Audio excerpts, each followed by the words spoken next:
At sunrise in Ouagadougou, the air was dry, heavy with dust, and filled with expectation. On that August morning, Captain Ibrahim Traoré did something no leader of Burkina Faso had dared to do in nearly 3 decades. He stood before the microphones, not asking permission, not waiting for applause, and with a steady voice, he rewrote the rules of his nation's future. For 27 long years, the people of Burkina Faso spoke through borrowed wires. Their calls traveled across oceans before reaching their neighbors.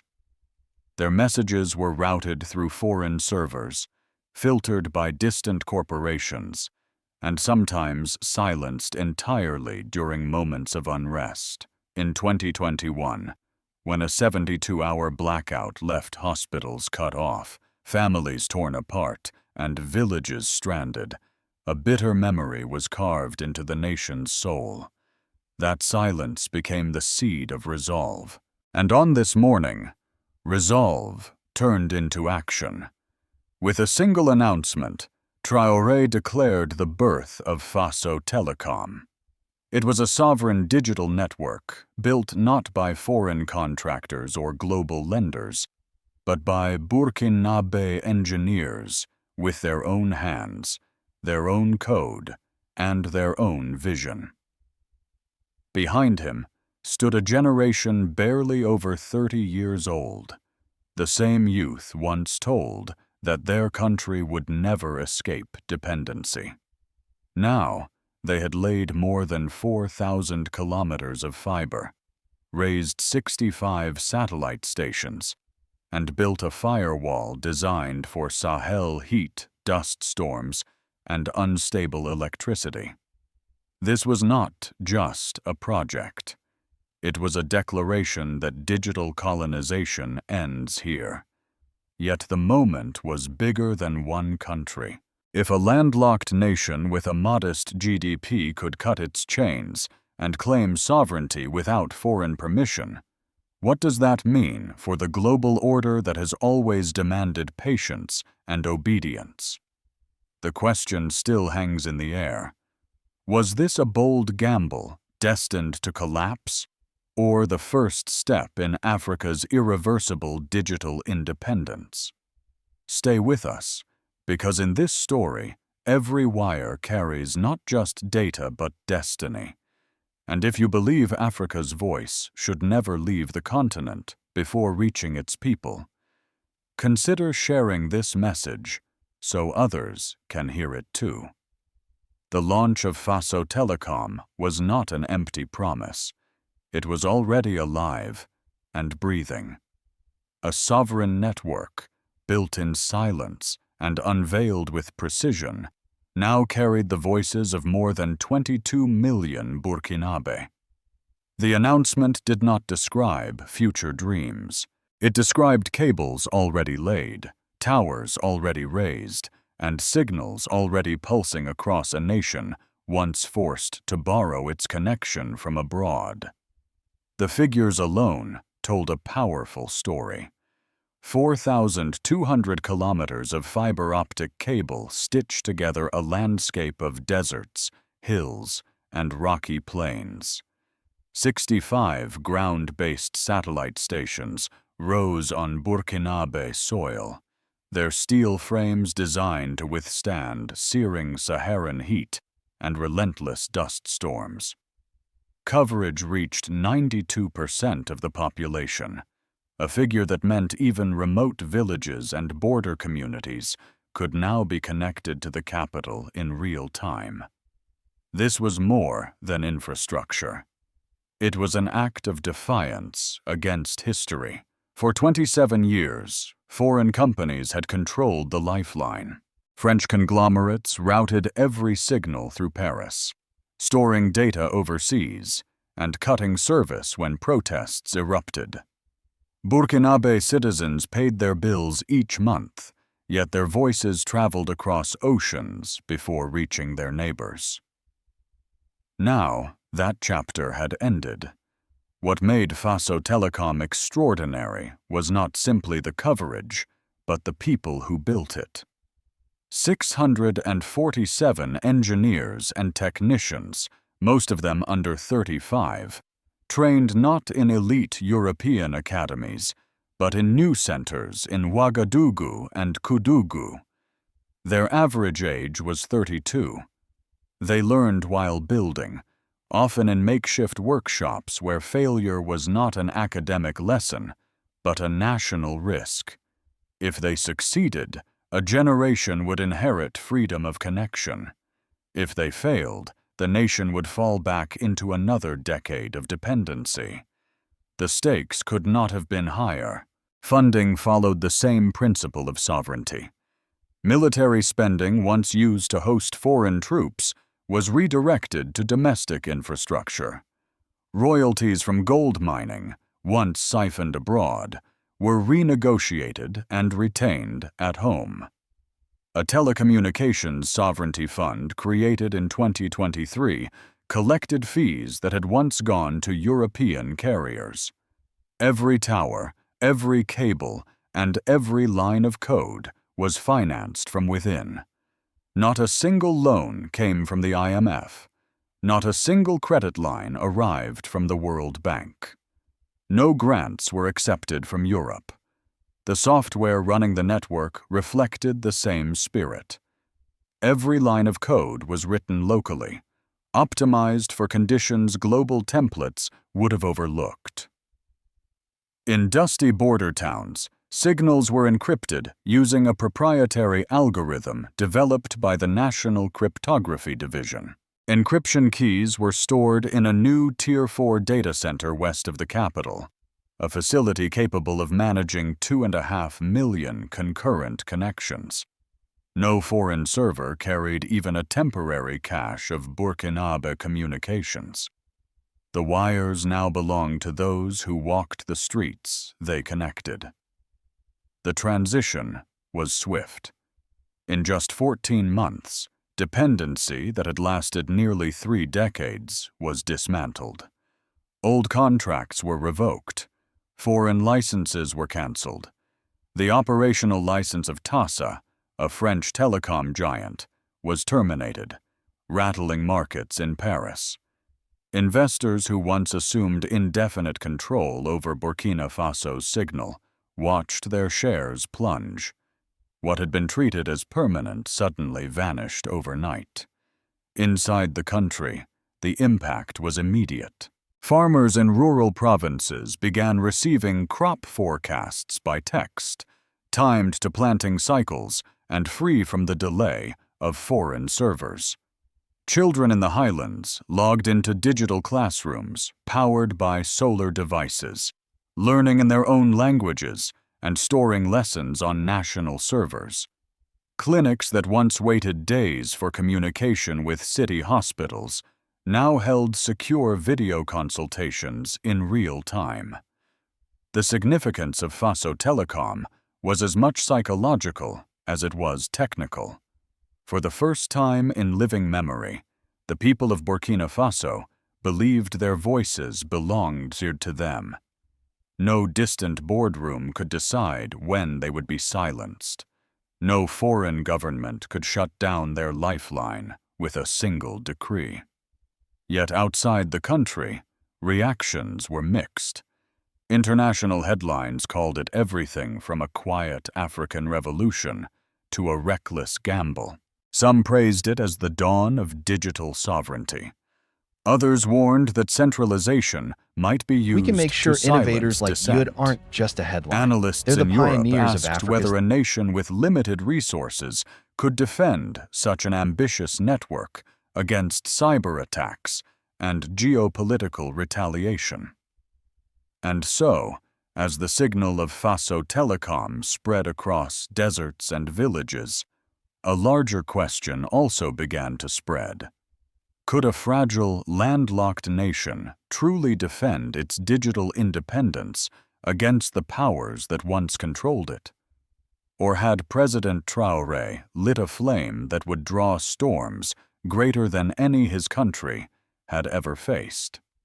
The true climax of Faso Telecom's story did not come with the statistics. It came when President Ibrahim Traoré faced the press inside a packed hall in Ouagadougou. The sun burned against the steel roof. Reporters shifted in their seats. Engineers stood silently in the back rows, their shirts still carrying the dust of construction sites. Soldiers posted at the doors barely moved. And then the words came, steady and measured. "From this day forward," Traoré said, "the voice of Burkina Faso will not leave the continent before it reaches its neighbor." The hall fell silent. Those words carried more weight than any technical report, more force than any market forecast. They were not simply about bandwidth or cables. They sounded like a declaration of independence in the digital age. In that moment, Burkina Faso announced to its own people and to the world that the age of borrowed signals was over. The effect was immediate. Outside the hall, the news spread faster than any press release. Within hours, shares of Teleya, a French telecom company with deep ties to Burkina Faso's network, plunged on the Paris Stock Exchange. Investors realized that a grip that had lasted 27 years was gone. The termination of licenses and contracts was not a bargaining tactic. It was final. This was not a decision born out of sudden theater. It followed years of frustration. Foreign operators had resisted audits, rejected new data sovereignty protocols, and ignored repeated demands from the Burkinabé government. The last decree, signed 72 hours before the public launch, voided their contracts under national law. Luxembourg-based Helionet Group quickly filed for arbitration, demanding over $270 million in damages. Their statement accused Burkina Faso of breach of contract and disruption of regional business continuity. The Ministry of Justice answered with a single page. "We will not negotiate the return of what was always ours." And the sentence reframed the dispute from a commercial fight into a matter of national reclamation. Global media scrambled for angles. The Guardian warned of unchecked state control. CNN Africa questioned whether centralization could silence dissent. The Economist asked bluntly if Burkina Faso could be trusted with its own data. Yet across the African continent, the reaction carried a different tone. Commentators in Dar es Salaam called it the first diplomatic firewall. Analysts in Cotonou warned of regional shifts. Editorial boards in Nairobi debated what this would mean for Pan-African bandwidth agreements. In Johannesburg, television panels spent days split between those who feared a collapse of service and those who praised a bold step toward sovereignty. In Ghana, opposition lawmakers turned the debate inward, asking why their own country had not done the same. For them, the question was not whether Burkina Faso was reckless, but whether Ghana had been too cautious. Across the Atlantic, Washington followed the development closely. The United States Commerce Department quietly requested clarification on spectrum governance and interoperability. No explanation came. The silence itself was a statement. Burkina Faso was signaling that sovereignty did not require validation from abroad. In Paris, the reaction was sharper. France increased its cybersecurity attachés across the Sahel, a sign that it considered the loss of technical access to its former colony as a strategic setback. Inside Burkina Faso, the atmosphere was not one of fear, but of ownership. Young engineers, who once saw their work dismissed by foreign contractors, now saw it enshrined in the very structure of the nation. Farmers marveled at receiving forecasts in real time, no longer filtered through foreign servers. Rural clinics streamed consultations securely, confident that no outside authority was watching. Each successful connection was proof that sovereignty was not abstract. It was visible, audible, and immediate. Still, tension lingered. International lawsuits loomed. Foreign powers weighed their response. And within the nation, opposition politicians warned of the risks of concentrating so much control in state hands. Could Faso Telecom truly remain a symbol of freedom if its governance faltered? Could sovereignty, once reclaimed, be abused? These questions began to fuel parliamentary debates. Yet none of this changed the posture of the government. Burkina Faso stood without apology, insisting that the wires now belonged to those who walked the streets they connected. In diplomatic circles, this was interpreted not as an isolated policy, but as part of a broader doctrine. Control of infrastructure, Traoré made clear, was inseparable from control of destiny. The climax of this story was not found in market reactions or even in lawsuits. It was in the sight of a small nation lifting its head without hesitation, making it clear to the world that it would no longer rent its lifelines. And yet, as this new reality settled in, another question began to take shape. How would the social and political life of the nation be transformed when ownership of connection was no longer foreign, but local? Would this independence strengthen unity, or create new internal struggles that the nation was not prepared to face? The civil consequences of Faso Telecom's launch did not arrive as dramatic headlines, but as quiet transformations in daily life. In the rural highlands, children who once walked miles to reach a community radio now opened solar-powered tablets connected directly to national servers. Their lessons were taught in local dialects, marked automatically by teachers in the city, and stored securely inside a Burkinabé data center. For these children, digital sovereignty was not an abstract political slogan. It was the difference between being left behind and learning at the same pace as their peers in the capital. In remote clinics, nurses conducted live consultations with doctors hundreds of kilometers away. The calls were encrypted and routed entirely within the nation's borders. Advice that once took days to arrive through unreliable channels now appeared instantly on a screen. For patients, this meant fewer journeys on dusty roads and quicker access to life-saving care. For the nurses, it meant dignity in their work, knowing that they no longer had to rely on fragile lines owned by distant corporations. Farmers also felt the change.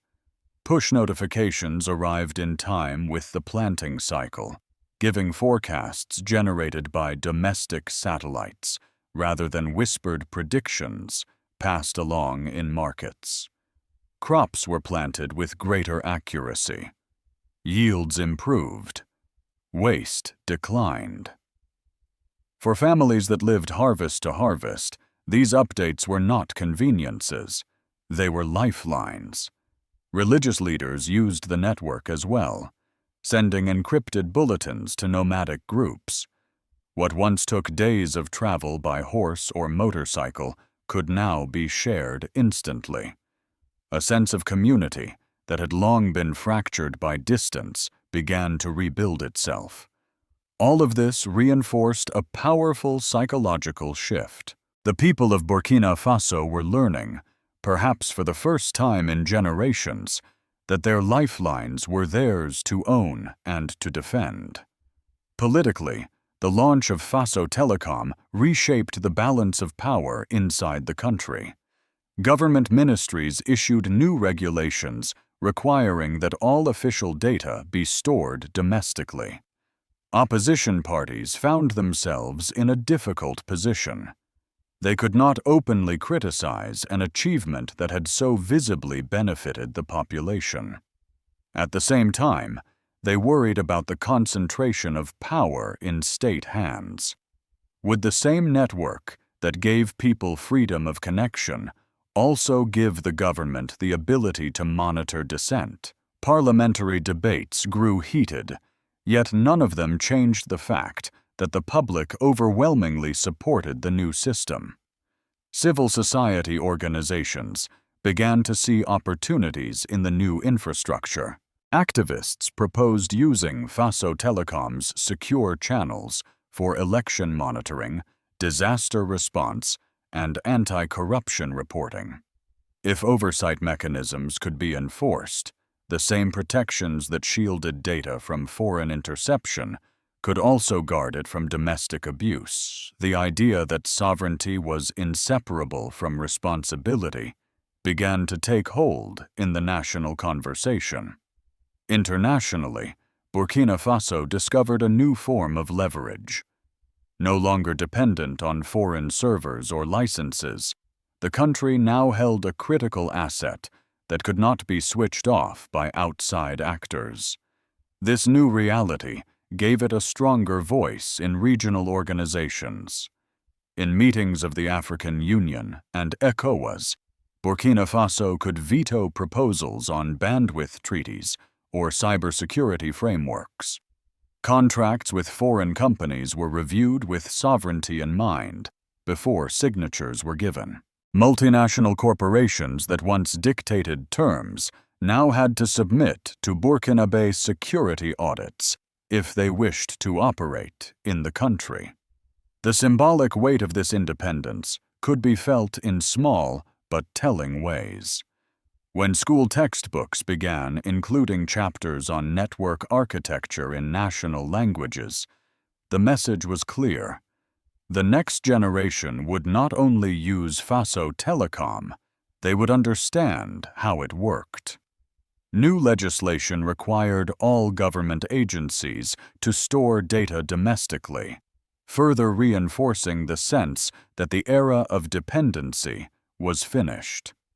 Within diplomatic circles, the move unsettled those who had long assumed that access to Africa's digital infrastructure was guaranteed. For the people of Burkina Faso, however, the meaning was simpler. The wires, towers, and codes that carried their voices finally belonged to them. And for the first time in their lives, no distant authority could decide to silence them without consent. Yet even as pride spread through the population, new questions began to emerge. Could the government resist the temptation to tighten its grip on this powerful system? Would sovereignty remain a shield for the people, or would it one day be turned inward as a tool of control?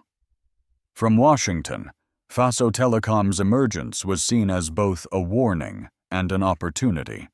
For decades, U.S. policymakers had treated telecommunications infrastructure in the Sahel as either a Western domain or a contested zone influenced by China.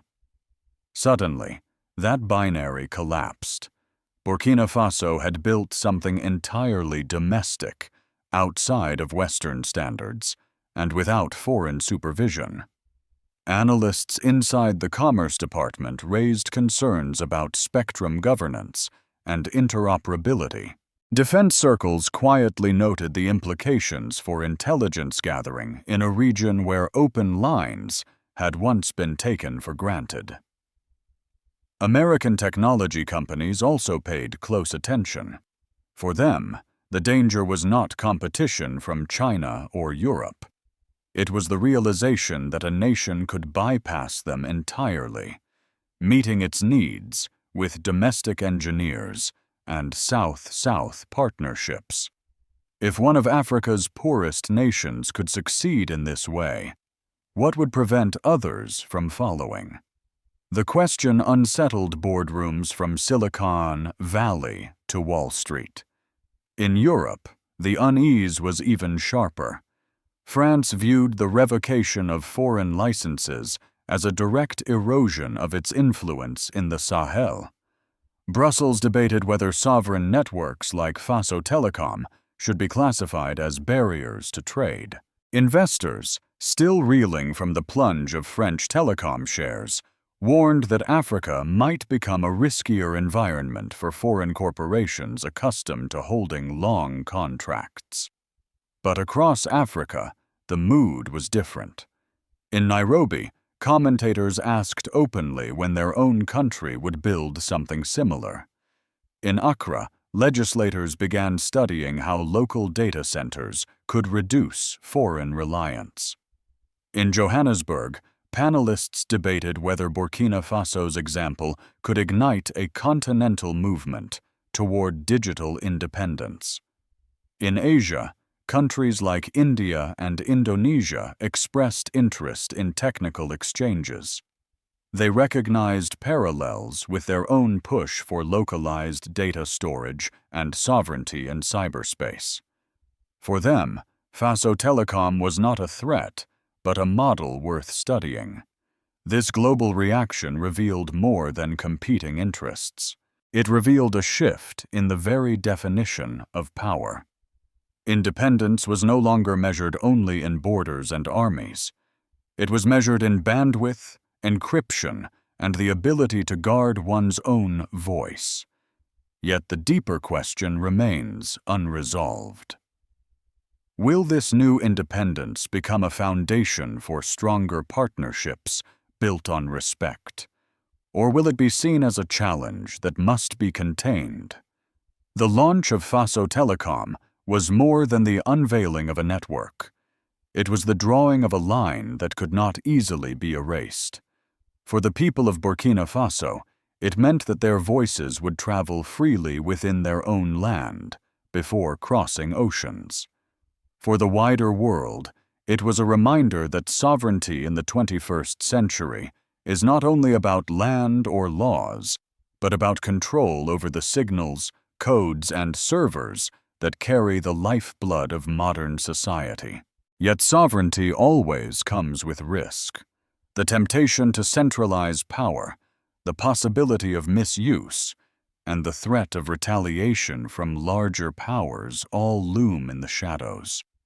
If this independence is to endure, it will require constant vigilance. The same cables that today symbolize freedom could tomorrow be twisted into tools of control. And so the question lingers. Will Faso Telecom remain a shield for the people, or will it one day become an instrument of power in the wrong hands? Beyond Burkina Faso, the signal has already spread. Across Africa, governments and citizens alike are asking when they will have their own sovereign networks. Some see an opportunity for continental unity, where local infrastructure becomes the backbone of shared prosperity. Others warn of fragmentation, where competing systems could divide rather than unite. The answer will shape not only Africa's future, but the world's understanding of digital independence. For the United States and its allies, the challenge is clear. Do they treat these sovereign systems as threats to be constrained, or as partners in a new global order built on respect and reciprocity? The choice they make will determine whether this moment becomes a spark of cooperation or the opening of a deeper divide. And so the story returns to its core: dignity. If dignity cannot be borrowed, if sovereignty cannot be outsourced, then Faso Telecom is more than wires and towers. It is a declaration that the people of Burkina Faso will no longer wait for permission to speak. If you have ever felt your voice ignored, if you have ever watched decisions about your future made in rooms far away, this story belongs to you as well. What does sovereignty mean in your language, in your life? Share your thoughts. Because in the end, the strength of this new signal will not be measured only in megabits per second, but in how many people choose to carry the idea forward. May this moment remind us all that freedom is not given, it is built. And like the cables buried deep in Burkinabé soil, its strength will last only if we protect it together.